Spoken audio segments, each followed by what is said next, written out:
So therefore, whatever test we did.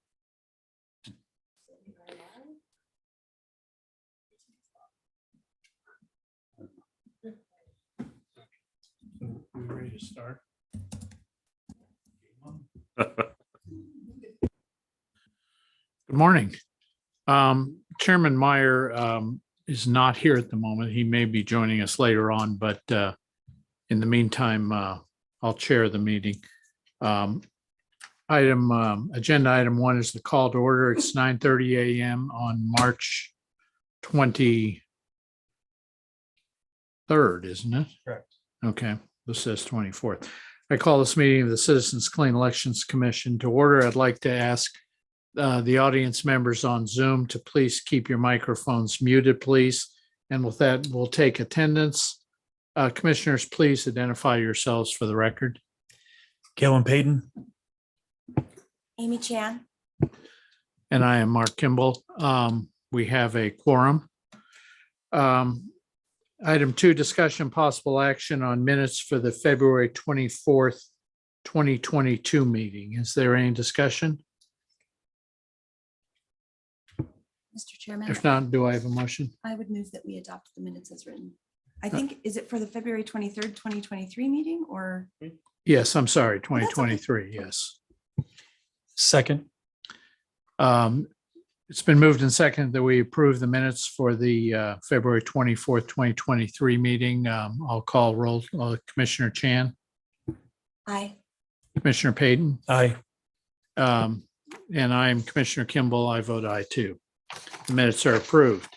Item 3, discussion possible action on the executive director's report. Tom? Yes, thank you, Mr. Chairman. Members, this is for those of you tuning in, this is our first meeting since we moved our office in person.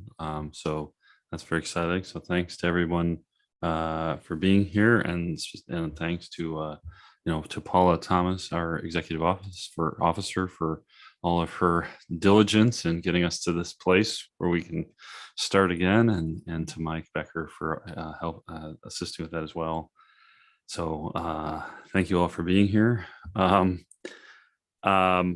Just to really quickly run down the executive director's report. As you will note, we just had a local election in the city of Phoenix, and then we'll have the next consolidated election date is March 16th, and Alec has been working with the various localities and counties to make sure our website continues to be the most up-to-date place to get information on elections in Arizona. Excuse me, it says May May, 16th. yeah, did I not say May? I'm Said sorry. March. Oh, well, close. We're past that. Sorry. I did want to highlight, and if you ever want to watch it, I think it's worth your time. Gina and Avery did a virtual presentation for National Civics Learning Week. It's really good. They got through a lot of material on both, how government works, how to participate, and then Avery did a section on civil discourse and how to communicate with folks in a way that can be positive. And I thought that was all really great. He delivered a similar presentation at the Maricopa Community College Civic Action Hour. I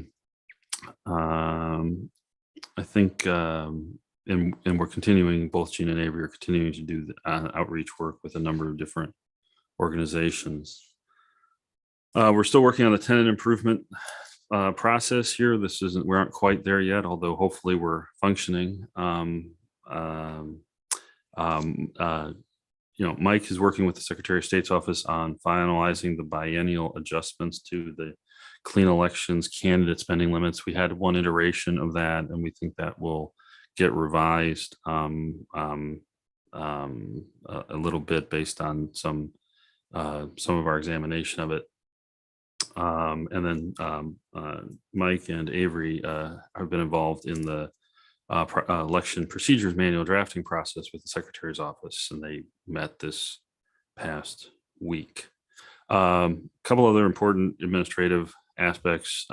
We now have a fourth party for the ballot, qualified for the ballot for 2024. That is a party called the No Labels Party. And then another effort, a group called the Forward Party, had a sort of a kickoff event this weekend, and they told the Republic that they plan to gather signatures to qualify for the ballot over the summer. Also, Governor Hobbs announced the members of her bipartisan elections task force. Those are listed in the materials. It's obviously a very solid group of folks who from both parties who have a lot of experience in elections. The only cases I wanted to really highlight, we do have now 2 cases on Prop 211. One is in state court relating to state constitutional challenges to Prop 211, or the Voters' Right to Know Act. We'll talk a little bit about that further on in the agenda. And then this week, a group called Americans for Prosperity filed a lawsuit in federal court. I also want to mention there's a case called Lake v. Hobbs, which has to do with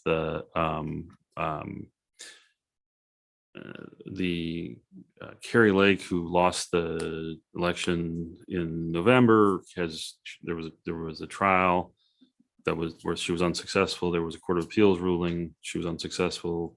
There was a petition for review that was accelerated. The court issued an order yesterday following its conference that said basically, affirmed the vast majority of the trial court and appellate court proceedings, but remanded to have a hearing on one aspect of it, namely whether or not there was evidence that the Maricopa County, didn't follow certain policies. It's a narrow issue. The way that the trial court had dealt with that is they said that what Lake had done was challenge the policies themselves, and that should have been done pre-election, because you can't, just as a matter of general law, challenge an election procedure after the election, right? You had a chance to do that. The court said that the way that they actually couched those allegations without opining on the merits of them, they are entitled to have produce evidence, if they have any, that those procedures were not properly followed. And then, there continues to be some other cleanup work, especially revolving around some of the sanctions issues in some of these other election contests that were not,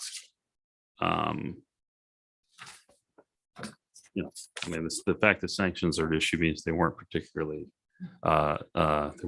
successful contests.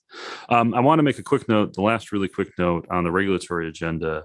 We had sent over R220, 211, 220, and 223 amendments to those to GERC. We have there, learned that one of the members of GERC has raised some new and not entirely germane issues to those what we think are relatively simple clarifying changes to ensure that our enforcement procedures are, consistent with the underlying Clean Elections Act. The staff of GERC released a memorandum yesterday supporting our position and essentially rejecting the assertions of their council member who raised this issue. We'll be back in front of GERC on March 28th for their study session on this issue. My hope is that we will be able to have those rule changes, those rule amendments go into effect. The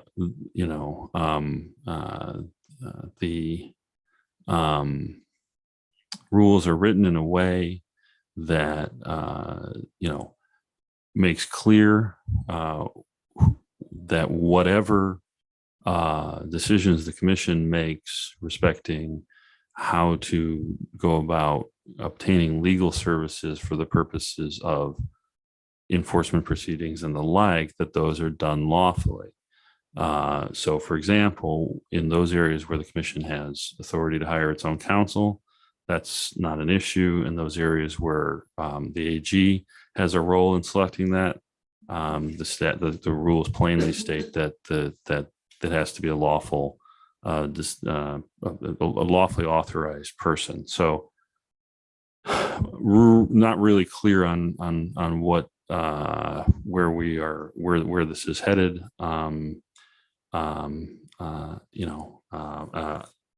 Other than, and I feel like it's fair to note that the member of GERC who raised this issue is a staff member, a lobbyist for the Goldwater Institute. The Goldwater Institute is raising similar issues in their Prop 211 lawsuits to the question that they raised in the GERC proceeding. So as with all things GERC,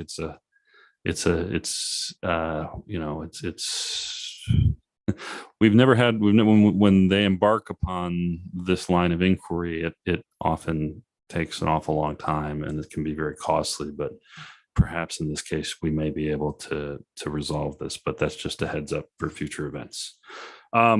So that is the bulk of what I had to, we'll also be hearing more about the debate work group later on the agenda. I just wanted to mention that here, but that really completes my report unless Mr. Chairman, questions. Commissioner Payton? I have a question for Tom. Sure. So I'm assuming by your comment that the GERC commission is the same as with the previous administration. They don't change. Mr. Chairman, Commissioner Payton, they are currently. I don't know, and I haven't researched whether or not they're at will or serve a fixed term. And that will be, so we may be, I really don't know. So what I can say is that prior to now, we haven't had an issue with GERC since Prop 306 passed. We did what the council asked us to do. And we have subsequently been on the consent calendar for our amendments since then. So it's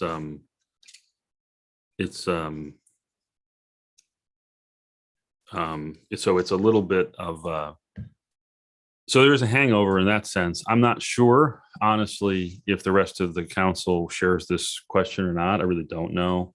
If that's the way it is, and if they reject it, then obviously we'll have to deal with that. I don't have any insight into the relationship among the Regulatory Review Council, the chair, who is the general counsel for ADOA, the new ADOA director, and the governor's office. I really don't know how all that works right now. But so that's a long answer. To short answer, your question is yes, it's the same. Okay. Any other questions from commissioners? Mr. Chairman, Commissioner Jan?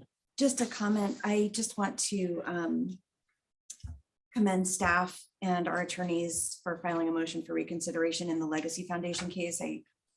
I'm very concerned about the outcome of that case. I think it has ramifications for all regulatory agencies that conduct proceedings like we do. And I hope the Supreme Court will listen to that. I think, if I may, Mr. Chairman, I think that those general comments that don't go into any specificity about the facts of that case, I think I can acknowledge we filed that, but and then we have to leave that there.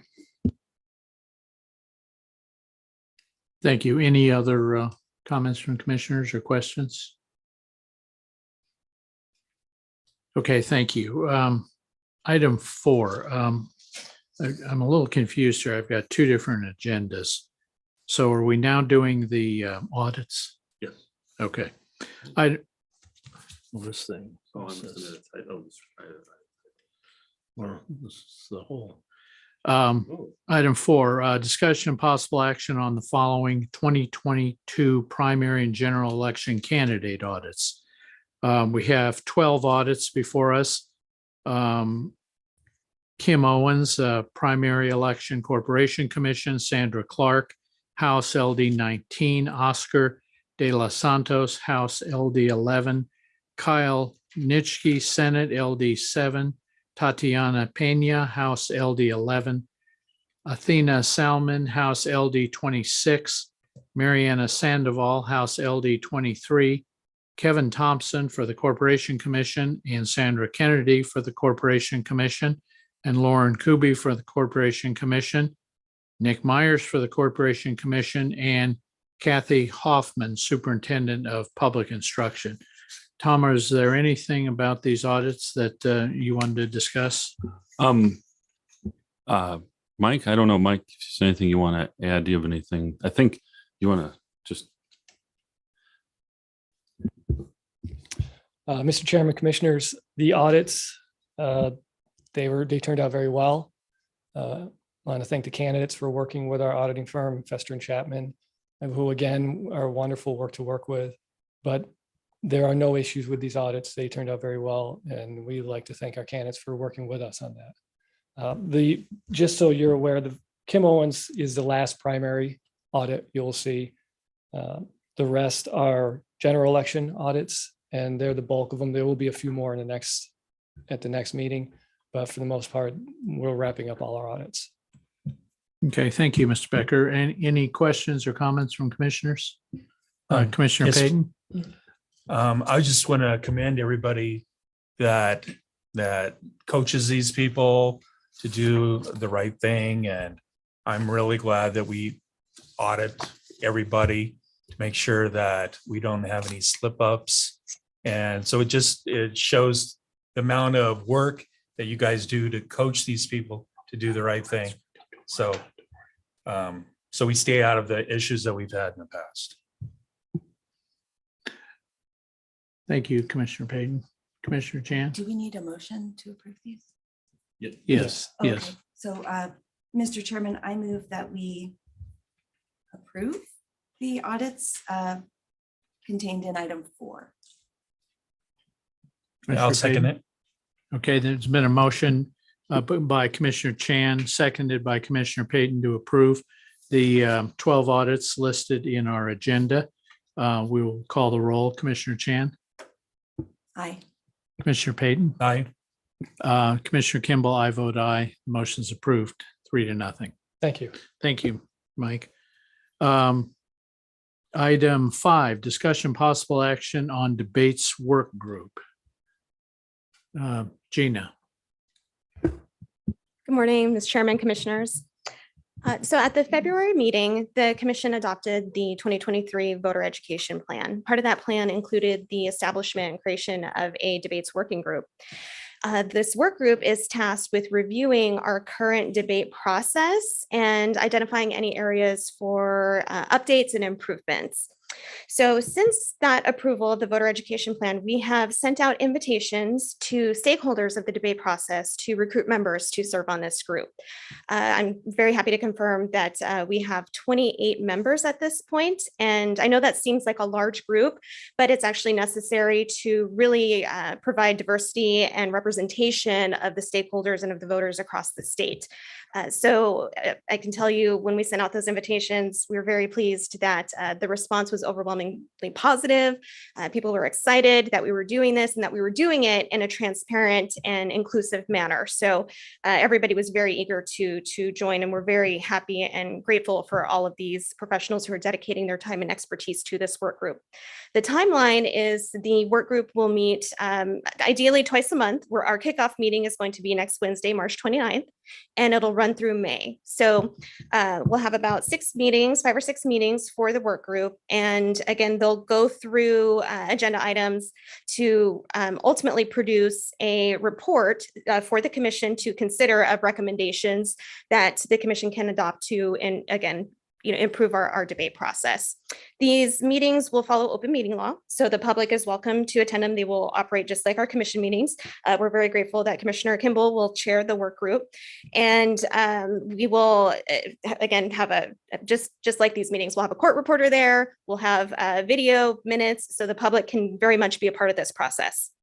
And the members that we have, we are just about finalizing a member directory that we can share with the commission once it's final, so you can see everybody that will be a part of the group. But we definitely have members from the Republican Party, the Democratic Party. We have the League of Women Voters. We've got the disability community. We have candidates, campaign consultants. We have current elected officials.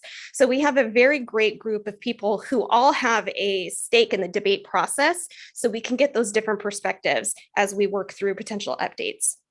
So that's where we are with the debate group right now. Again, our first meeting is next Wednesday. We will continue to update the commission as the work group progresses, but that's the update that we have for you right now. So I'm happy to answer any questions. Any questions from commissioners? Commissioner Payton? Yes, I just would like to commend you, Gina, and people that work with you, that we're not sitting on our laurels saying this is how we've been doing it over the period of years, and it's been fine so far. I mean, the whole idea that you're trying to improve, you're seeking input from other people, that's just going to make a better product. And just looking back over my time period dealing with these, I mean, we've come a long way since we started these debates, and I appreciate your work. Thank you. Thank you, Commissioner Payton. And I want to echo that. I think this is not going to be easy with this many people, but I'm very much looking forward to the differing points of view. We've got elected officials, we have political consultants, we've got some journalists. And I think it's time that we take a fresh look at how we do debates, how they're formatted, if they should be more formal, less formal. Anything's pretty much on the table. And after 5 meetings, we'll see what we come up with. Any other comments from commissioners? Anything else, Gina? That's all. Thank you, commissioners. Thank you. Thank you very much. Item 6, discussion possible action on Proposition 211, Voters' Right to Know Act, including litigation and staff research. Tom, is this you? Yes. Okay. Yes, thank you, Mr. Chairman, commissioners. We have been working to, get a little bit of better depth of understanding of the act and how it will work in practice. As I mentioned earlier, we have now 2 lawsuits that have been filed, one in federal court, one in state court. We'll be in court on the state court matter for the first time at a hearing on May 12th.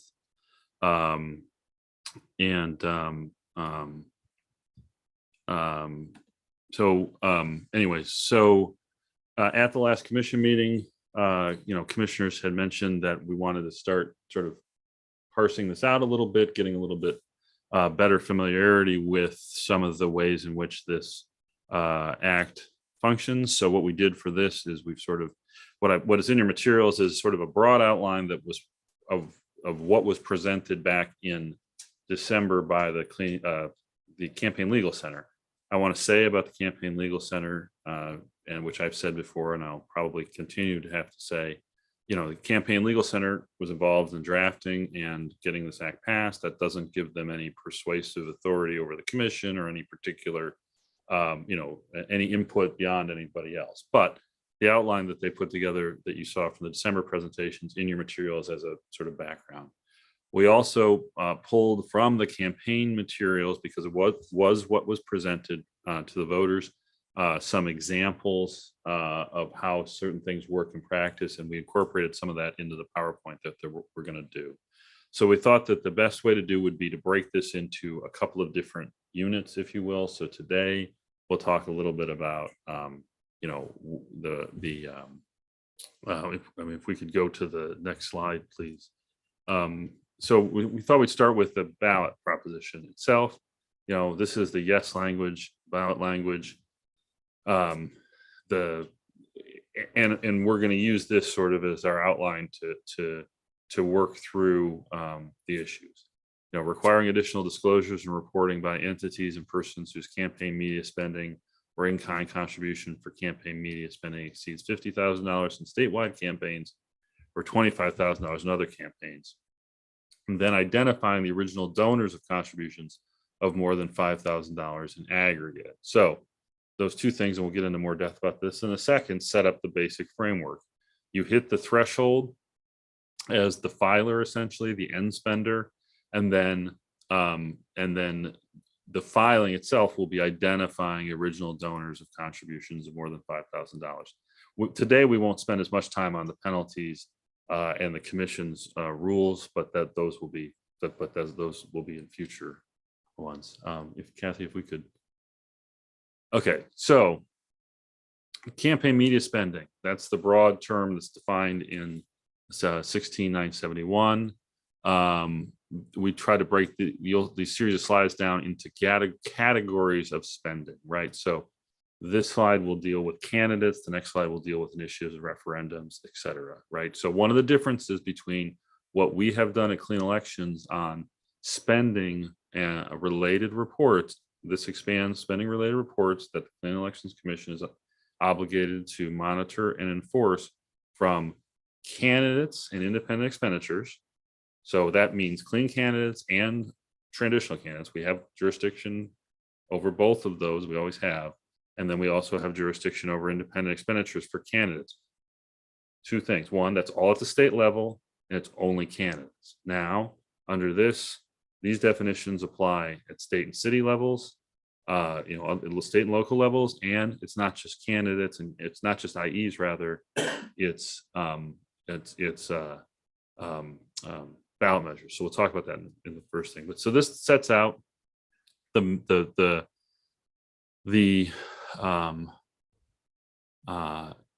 definitions as they apply to candidates. So this would be independent expenditures, basically, for and against candidates. A public communication that expressly advocates for or against a candidate. That's the standard that we operate under now when we do those independent expenditure report cases, as we've had over the years. A public communication that promotes, support, attacks, or opposes a candidate within 6 months preceding an election involving that candidate. So that incorporates a standard that exists in federal law, promotes, supports, attacks, or opposes, and then puts a timeline on that. So that is a little bit different, a little bit different standard, but the most important thing to realize about that is it's time delimited. Now we have a public communication that refers to a clearly identified candidate within 90 days before a primary election until the time of the general election, and that is disseminated in the jurisdiction where the candidate's election is taking place. This is what, if you were looking at the Federal Election Commission law, this is what they would refer to as an electioneering communication. Essentially, there's a 90-day window around which when you put a candidate's name out there, there's going to be a presumption in our law. Maybe presumption is not the right word. I have to be a little careful because of we're trying to give a broad overview, not give deep legal advice, and not commit anyone to a particular position in view of litigation. We're really just trying to make sure the commission is fully briefed. But this is the functional equivalent of the electioneering communication standard that exists in federal law. Yes, thank you. So the next we get into ballot measures and recalls, right? Those are the other two elections in Arizona outside of Canada elections. So we have public communication that promotes, supports, attacks, or opposes any state, local initiative or referendum, or a public communication that promotes, supports, attacks, or opposes the recall of a public officer. Those are fairly self-explanatory, I think. But again, I think the most important point to take away is the fact that we have that this act creates a broader universe of communications that the commission will have some a role in in enforcing the requirements of the new act. So Kathy, if we could. This is the next area is partisan election activity and production costs. So this is a little bit different because unlike the other campaign media spending that relates to effectively broadcast television, mailers, sort of traditional mass media, mass marketing type activities, this is an activity or public communication that supports the election or defeat of candidates of an identified political party or the electoral prospects of an identified political party, including partisan voter registration, partisan get out the vote activity, or other partisan campaign activity. In our discussions so far with the regulated community, this is the area that probably has the most concern, in the sense that if you read the language there, partisan get out the vote activity or other partisan campaign activity, right? That's it. We're going to be making rules over the course of the summer. You can see there where a person who is regulated under this, when they see the word including X, Y, and Z is other, right? That there's an inclination on the part, certainly the lawyers who work with the regulated community, to want to have a better understanding of what the commission is going to think qualifies as partisan campaign activity. I have a question. Sure. Commissioner Payton? So that means we need to get specificity on that. Other is very broad. Right. I mean, it could be doing cartwheels or something. I mean, Well, as long as it was partisan and campaign related. yeah. Well, with the sign on you, yeah, the cartwheeling or whatever. Right. So, I mean, I'm not a lawyer, but I think Sure. other is very broad. Sure. Mr. Chairman, Commissioner Payton, I think I would say this. I think it's clear but broad. And so I think what the regulated community is looking for and what I think the public will benefit from as well, obviously, is some clarity as to, how closely tied this is to the gravamen of this. The gravamen of this statute is that you have activity or public communication that supports the election or defeat of candidates of a party, partisan candidates, right? So there is a place outside, there is a place where you go past that. Like the example that I would use for what I think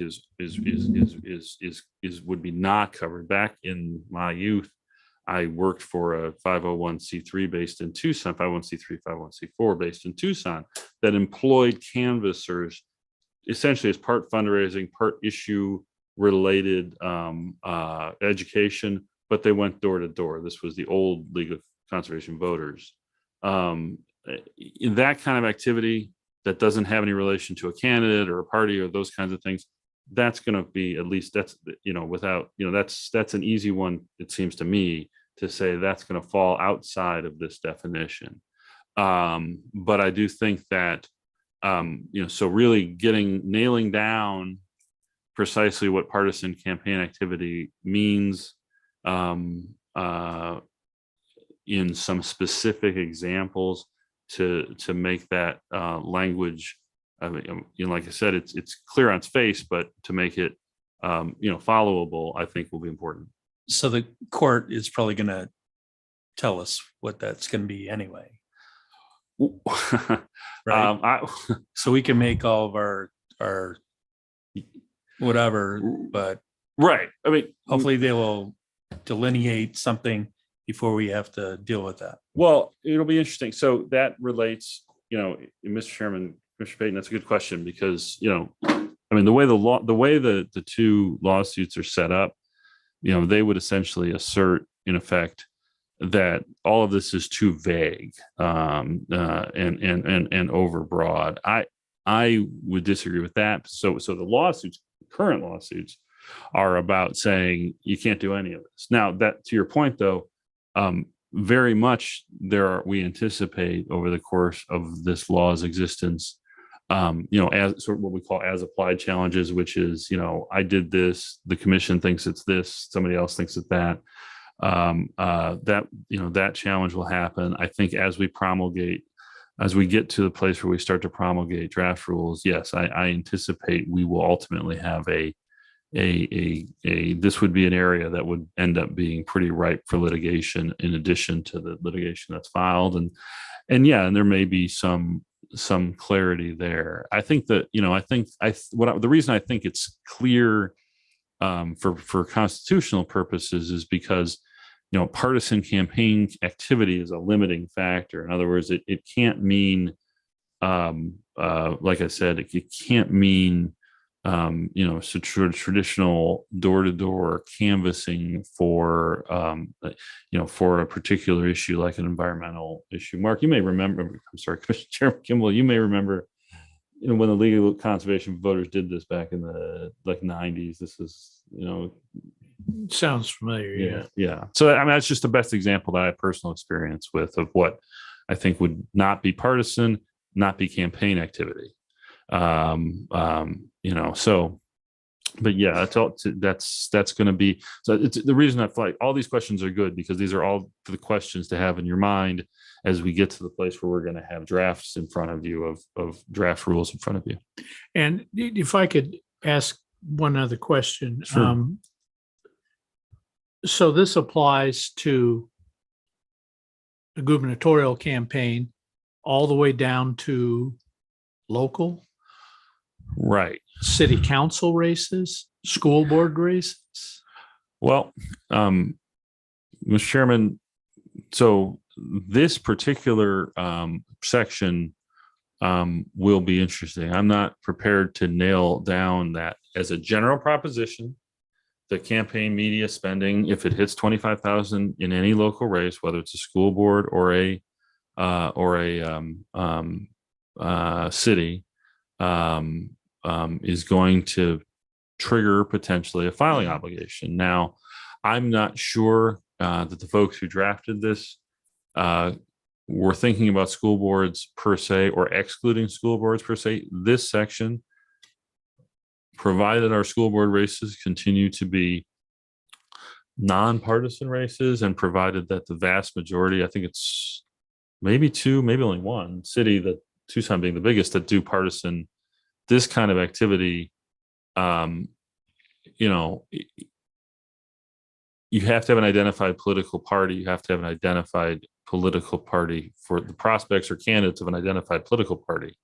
It seems to me that, there's at least must have been, or I assume there was some consideration to how this would affect the specific local races that are in Arizona not partisan.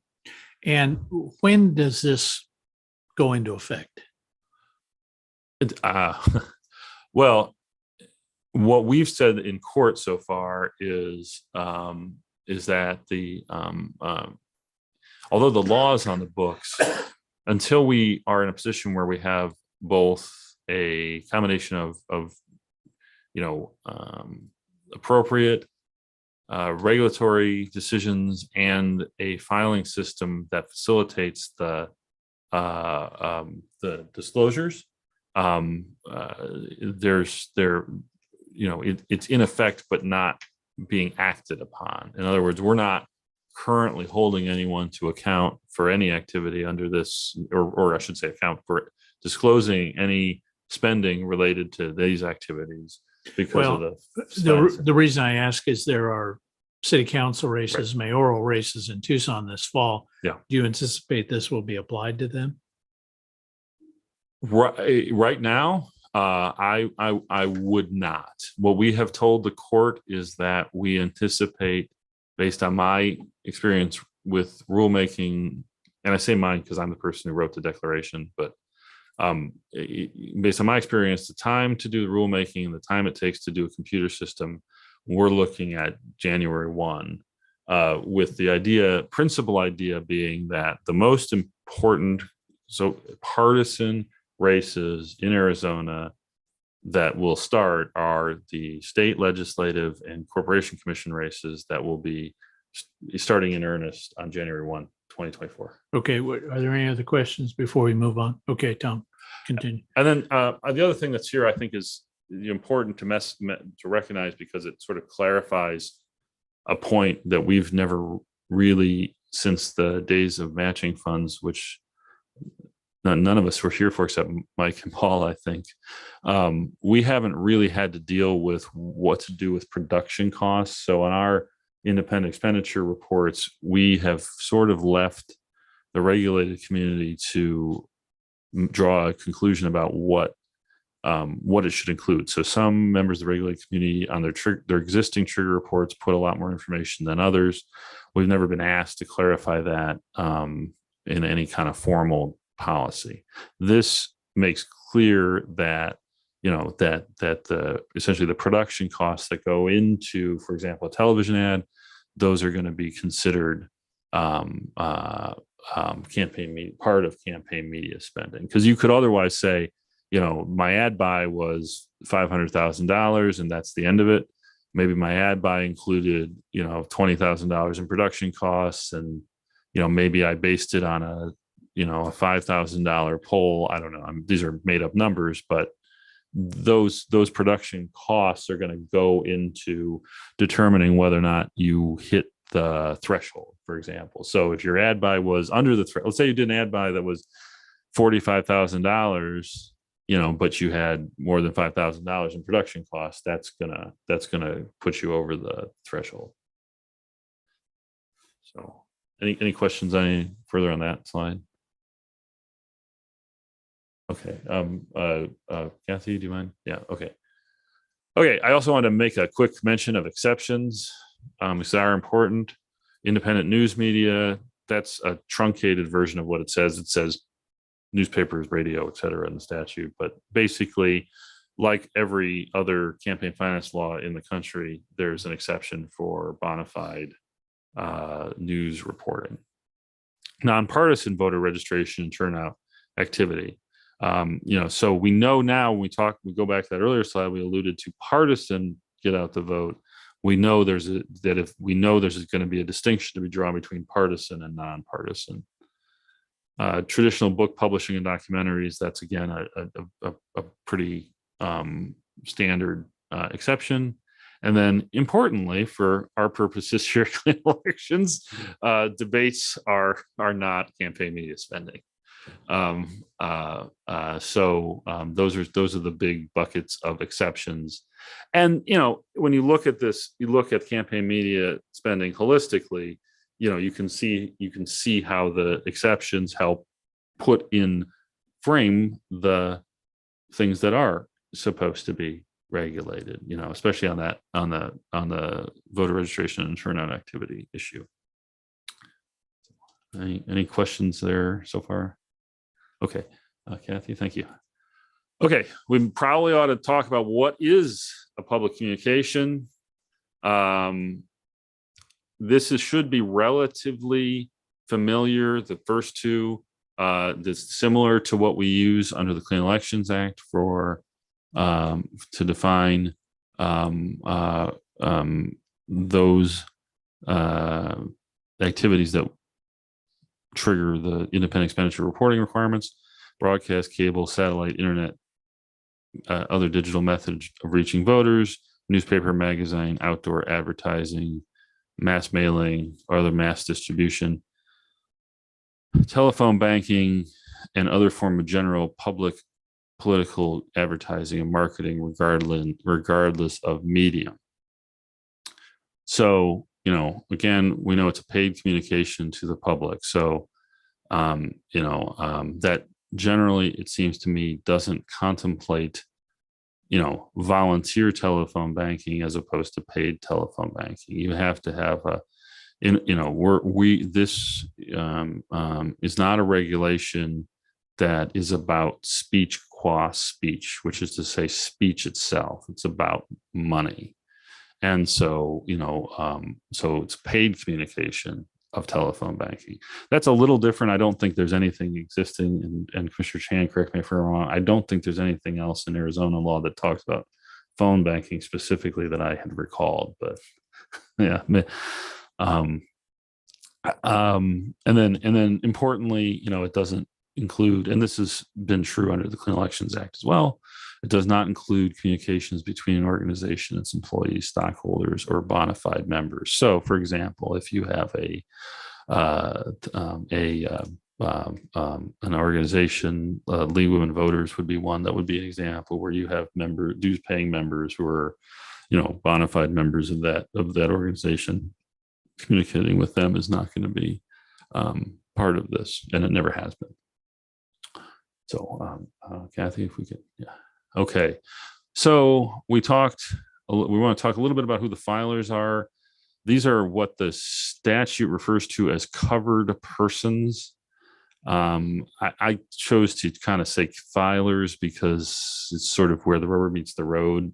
You see there the thresholds. The commission does have the authority to adjust those for inflation, which will probably be in the current climate important to bear in mind. Filer is a covered person just so there's an asterisk there just to note that when we say person here, we basically mean an entity like a natural person or a corporate.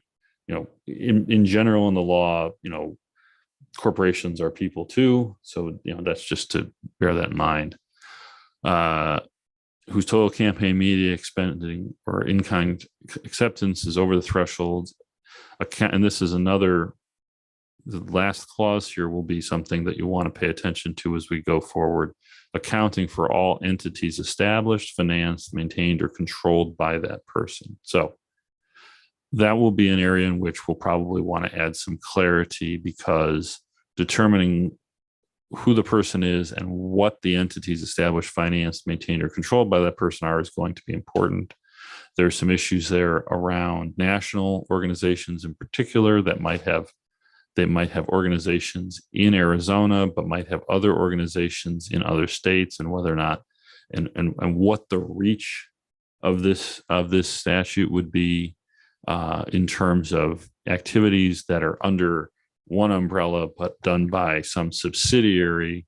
To use one example, if you had Ohio Citizens for Good Stuff and Arizona Citizens for Good Stuff, that's both are organized under the United States Citizens for Good Stuff. What will that mean as a practical matter, and what is the reach of an Arizona agency to get at something that's out of state? That's something I'm not expressing an opinion on at this point. It's just an example of that's another area where we're going to want to be as best we can. It's a very clear statute, but we want to make sure that when we think through it, we account for all the different factors that go into that. So, and I want to make a quick point here. Complexity is not vagueness, right? I mean, so the fact that there is broad language that requires you to analyze multiple factors, whether it be personal jurisdiction, the limits of a state agency's reach, as well as the actual relationship between corporations and or different kinds of entities. The fact that that's required doesn't make anything vague. It just means you have to move stepwise through your analysis. And, we see in a lot of the objections to this act, which, whatever to make of them, an effort to sort of conflate complexity and vagueness. These terms are definable. You just have to actually make sure that, and they're defined and they are influenced, like all terms in law, by the underlying constitutional principles that we operate under.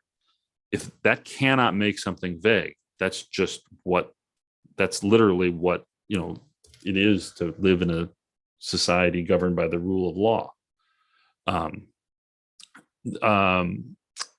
Exclusions are individual personal money, organizations that spend business income, which we'll talk about next time what business income is, candidate committees. That's important to note, because this is about independent spenders, referendum spenders, but a candidate committee is already assumed to be giving the information that they need to be giving under their more rigorous existing disclosure obligations through the Secretary of State, or through all through the Secretary of State's portal. And then small PACs under a certain threshold. I think it's less than $20,000 or something, but I didn't put it in there as a note. Any, I'll stop there for a second, but any thoughts on? Oh, okay. So now we get into, and we'll hopefully get into some detail over the next couple of slides about what the reporting looked like, right? First, the report's due within 5 days of hitting the threshold. The report, the filer's gonna, and we will have some examples on this. The filer's got to identify the person who owns or controls traceable money. Traceable is a term of art in the Act. It essentially means monies or in-kind contributions that go to a covered person for campaign media spending, and the donors have not opted out. We're going to talk a little bit more about donors opting out in the next slide, but basically it means monies that are there for campaign media spending. We also need the identity of the donors' entities that must maintain voters' right to know act records and the relationship to the filer. We need to identify who keeps these records. And then we need the identity of at least one person who decides how to spend the relevant funds and the amount of relevant dollars controlled by the filer on the date, I should say date, I apologize, on the date of the report. Those are a little abstract, so the next couple slides are going to try to put some concrete definition around that. So I think if you don't mind, I just want to move to the next slide so we can sort of start that. So here we get into, again, and we'll get into this more detail in a second, or more concretely in a second, the identity of each donor who contributed funds of more than $5,000, date, amount, and source of money, along with their intermediaries.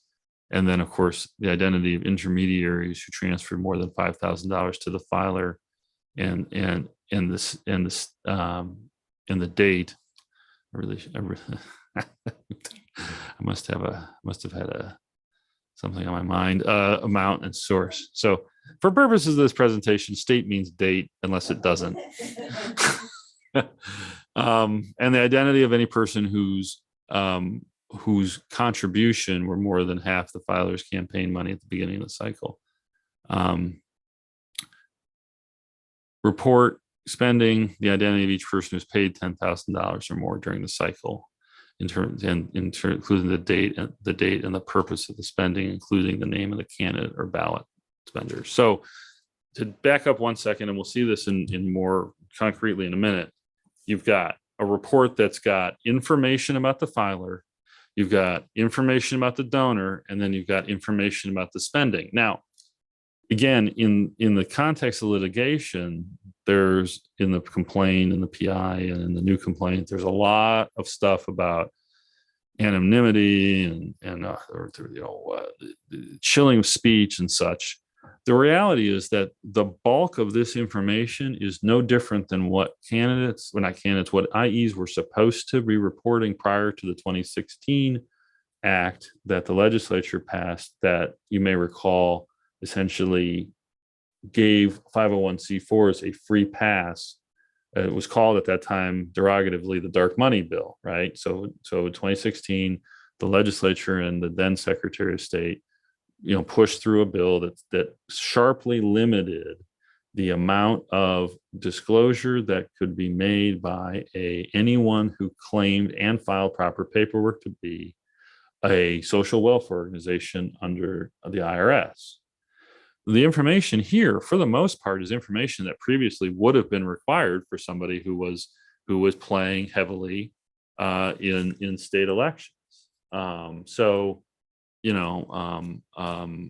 My personal view is that, that in a sense, those arguments therefore prove too much, because what in 2016 was so, certainly the state's argument for its 2016 law was that the IRS was somehow better equipped to regulate campaign spending than the state of Arizona and had more expertise to do so, which is not true. Anyway, so that's just trying to put this in some context as to how daunting this actually is versus what the reality is at the federal level and in many, many states, and certainly in Arizona prior to 2016. So, Kathy, if we could, I think we're going to finally get to the slide I was promising. Okay, I guess I put this first. Real quick, donors' rights.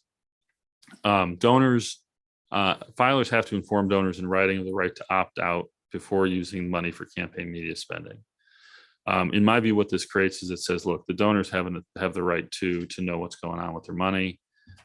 Inform donors that the money may be used for campaign spending and their identities may be disclosed. They can get that at any time. They don't have to get it before they get the money, but they do have to get it before they spend the money.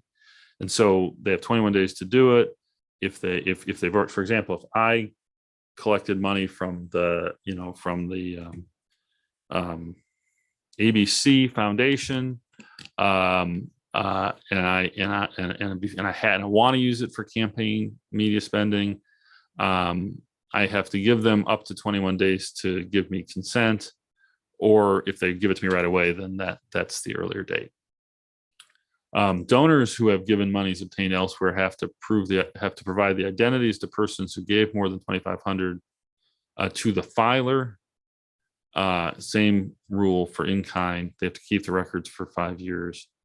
And then we will have, there's a specific provision of the Voters' Right to Know Act that talks about giving the commission giving specific rules on notice to donors. And right now we're looking at those from the perspective of there are a number of disclosures like that. The IRS requires one. If you're a social welfare organization and the donation is not tax deductible, you have to tell the person that. Likewise for the FEC, if we had and for other candidate contributions in the state, you have to say this was authorized or not authorized by the candidate. For example, if it's an IE, it has to say not authorized by any candidate. If it's candidates, say authorized by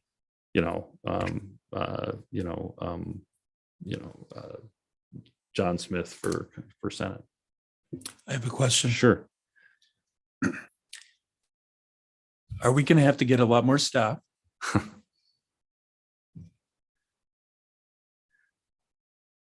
Is that the question? Uh-huh. It seems like this is a whole bunch of stuff. Well, the staffing issue, Mr. Chairman. And what if these people are in Nebraska somewhere or whatever? Well, those are two. Well, okay. So let me take first one first, and then we'll. So staff wise, what we are kind of looking at is what we don't want to put the cart before the horse. We have, I mean, I may certainly believe that under the existing law of the United States and the state of Arizona, that the Voters' Right to Know Act should pass constitutional muster. But nevertheless, the folks who brought these lawsuits are serious people with serious arguments. And so, assessing the staff requirements for that makes it a little difficult because we don't want to hire people we aren't going to need if something were to go right. What I think we'll end up doing is really evaluating this on a over time.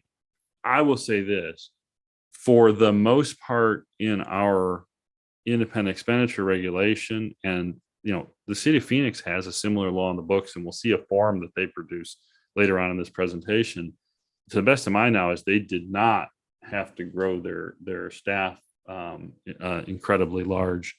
We could theoretically add an investigator type position under Mike's division, and then Mike has a division. Well, Mike and Gina and Paula all have divisions. They do. I mean, are we getting more funding? I guess. There's a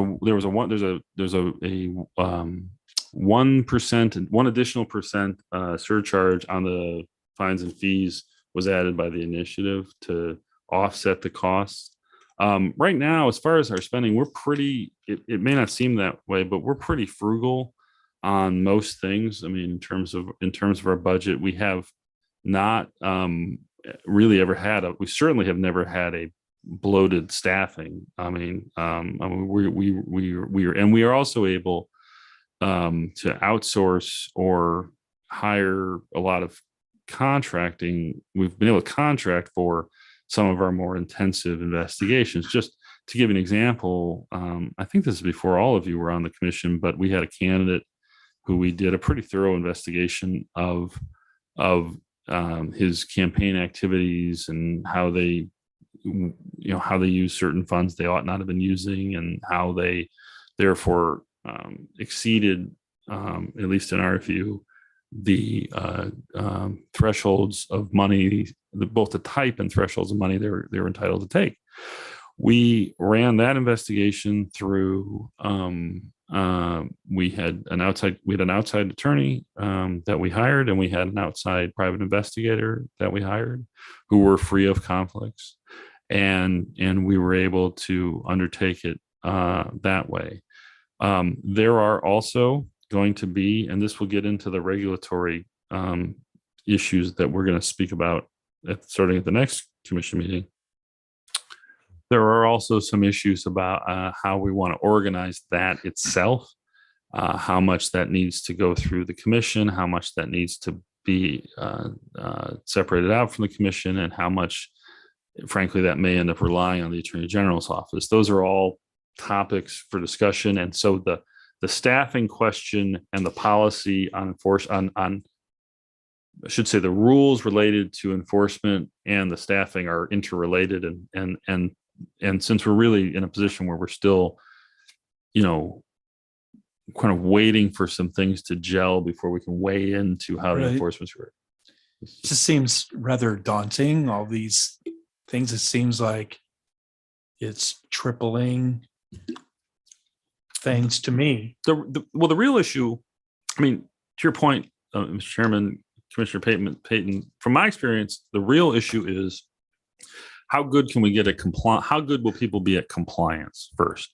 Our approach over the past 8 years has been to try to get folks into compliance if we can. And many times that works. In other words, we will, I'll give you an example. Someone will forward to us, or we'll receive, or I'll even receive at home sometimes, a mailer that ought to have been reported. And I'll happen to look at the campaign finance reports and find out that this person, that there should have been a report filed and it wasn't. And I'll pick up the phone and call and say, hey, are you aware of this obligation? And almost always that results in a filing, without a complaint, without a formal proceeding. At the levels these are set at, $50,000, $25,000, they should be, and I'm gonna put Mike on the spot, but I would think they should be noticeable. I mean, so since we're not, So that bar is pretty high. So that shouldn't make it as high as I think it's gonna. right, yeah, The work won't. yes, and by and large, when we're able to, there are certain filers who are committed to not filing for reasons they don't believe it, they think it's infringement on their constitutional rights, and those are the cases that tend to go on farther.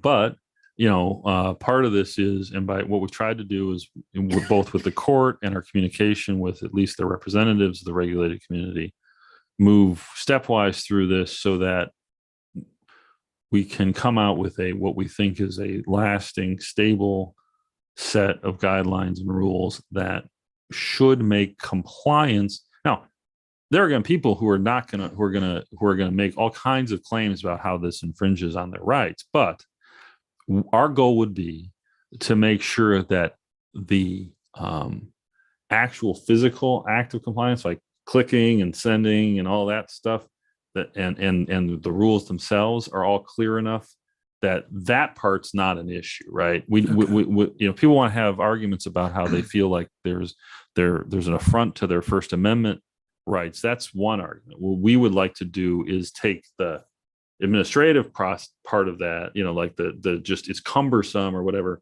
off the table through technology, outreach, and education. And I really do think we've had a pretty good success with that for the most part.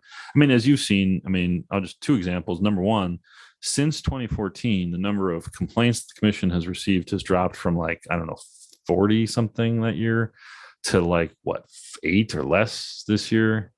And very few on the IE front at all. So, Okay. so it's a good point. I mean, we have to monitor it. Yeah. Absolutely. But I guess I didn't really think of that bar. I mean, what is that? I mean, I don't know how much campaign things cost or whatever. So sure. most legislative districts probably don't even hit that in Yeah. general, maybe Yeah. They may hit the 25, but it's going to be in not a, from one party. right. And it's going to be a Okay. handful of districts where the 25 gets Okay, hit. so it'd be like corporation commission and Yeah, governor or whatever. that's my anticipation. I Generally, guess I yes. got too excited. Well, no, it's a good question. Absolutely. Before we move on from this slide, Tom, if donors do want to opt out, Yeah. what does that mean? Can their money not be used? Correct. Or- Okay, Now, so they just can't opt out and then that's it. They can still use their money. well, no, they can opt out and they can't use the money for campaign media spending. Okay. So let's say you give your money to a 501c4 that's purported primary purpose is not election activity. If your donor said, don't use my donation for election activity, you could still use it for the social welfare purpose that Okay. the 501c4 purports to have. Absolutely. Okay. So there may be The- there may turn out to be some nuances there in terms of the, but I think generally speaking, it's pretty straightforward that don't spend your money on these categories. I anticipate that most of the, I mean, I can tell you, I know for a fact from just our research and communication with folks in the regulated community that, they're conscious of that.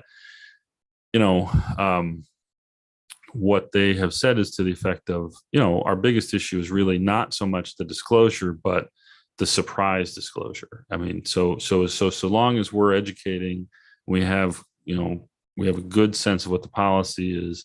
I think that, we should be able to at least anticipate that. Okay, thank you. Kathy? Okay, so now we get into this example, which is, this is from the Stop Dark Money website. That's the campaign website. We use this because rather than developing one of our own, we wanted to use this as an example.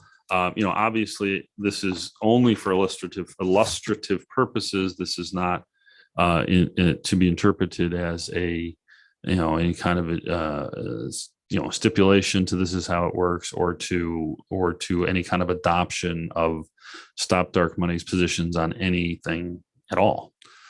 But they set up a mock 501c4.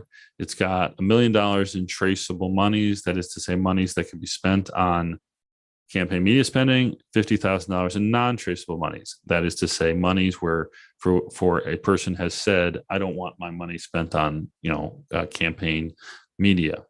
It solicits the money. It notifies the potential donors that their donations may be used for campaign media spending unless they opt out. And then we see the breakdown in the next slide, if we could, of where that money came from. So it's a little hard to read, but essentially you've got, and we'll break this down in the next couple of slides. You got $1 million at the bottom line.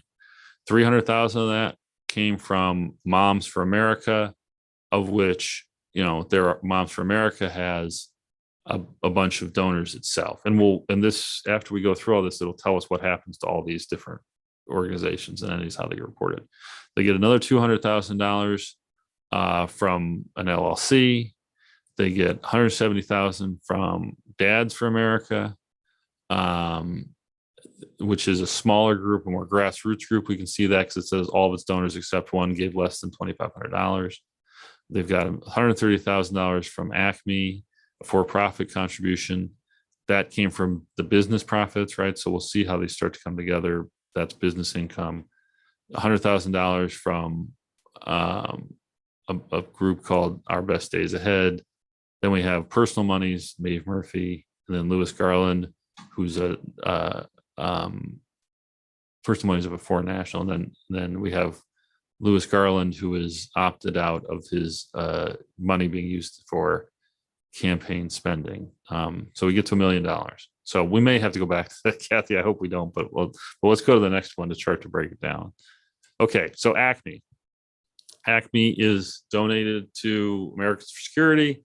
It's donating its own business income. So what does that mean for them? They do not need to maintain transfer records because they're not taking in money that they're taking in only their business, and they have no reports to file with the government.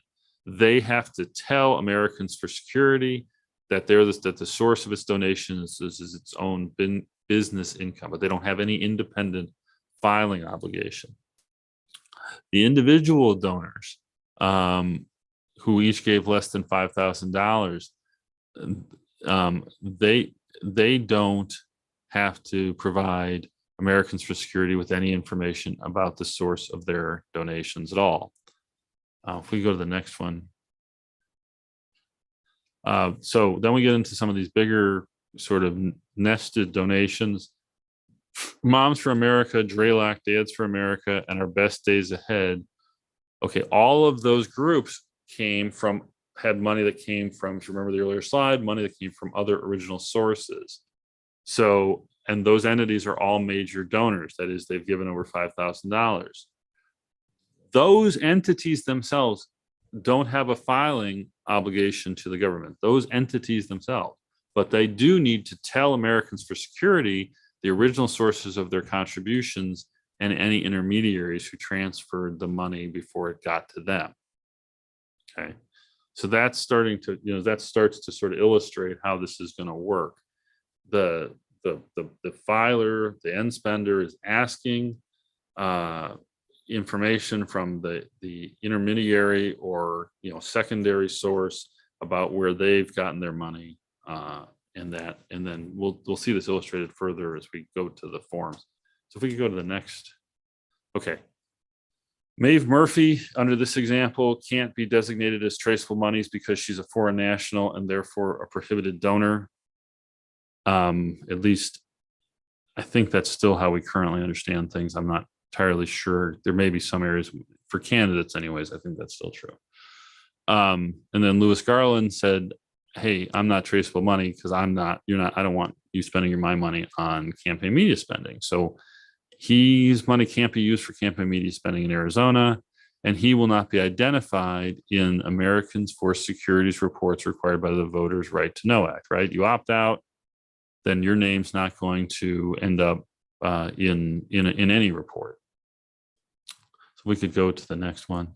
So, okay, so this one's a little hard to see, but this is the Phoenix Election Funding Disclosure Report under the Phoenix Dark Money Ordinance. And you can see there many of the things that we've talked about. And this is, not necessarily, I couldn't find like a perfect one that had, every bell and whistle of, because of the, a Phoenix election is a more of a, it's not going to necessarily be drawing money from all over the country. But here you have the person reporting, which is worker power. You have the expenditure information, that's who they're spending the money on. We talked about that earlier. You have under the VRKA, you've got to do anybody who's getting 10,000 or more needs to be identified. You've got the identification of the candidate they're spending on, and as well as the what they're doing. Then you've got original source of revenue information, AFSCME, that's the union of the federal, state, county, municipal employee union. They made a donation of, and I can't see that far, I apologize, 25,000 to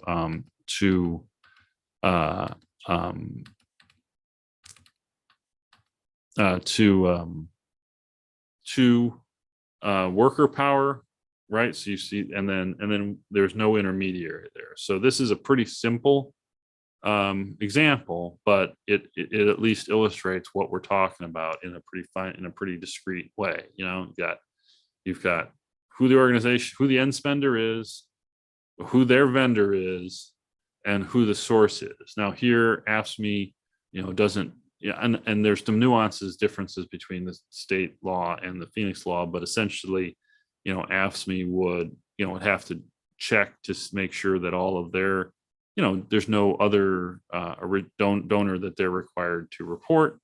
And then there's no intermediary here. So that's kind of how that fits together. We'll have to spend more time on this, obviously, but the goal here was to try to say, here are the pieces of the puzzle, and then here's how they fit together on a form that we'll be developing in we hope through our work with the Secretary of State's office over the next several months. I don't know.